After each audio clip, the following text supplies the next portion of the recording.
the next big dog. But here's the question.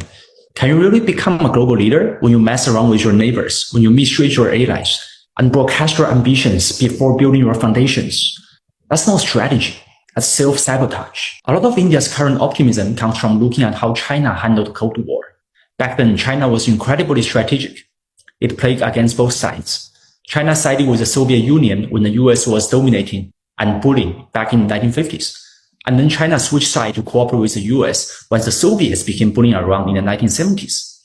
That clever balancing act helped China to attract capital, technology, and market access from both superpowers. And it laid the foundation for China's modernization. Now, many in India hope the current US-China rivalry can be their version of that moment. But here's the problem here. The India's missteps already closed their window of opportunity. Let's start with a big one. India has misread America's game plan. The US has been trying to build an Indo-Pacific coalition to counter China. And it wants to bring together countries across the global south, including Pakistan and all the other Muslim brothers around the world. But India is not on board. It refused to work with the US on resolving the Kashmir issue, sticking to its old line of no third-party involvement.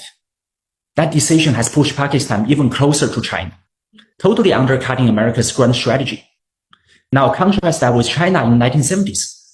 Beijing made a few smart adjustments to please the US, like softening its stance on Taiwan that kept Taiwan from drifting toward the Soviets and helped promote US-China cooperation.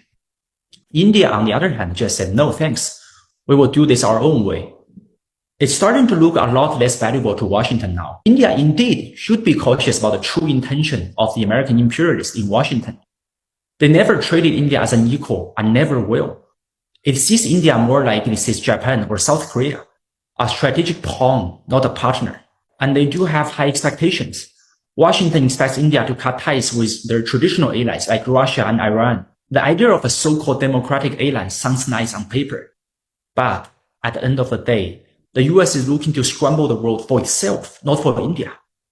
If you are not sure about that, just ask the Philippines how its partnership with America played out.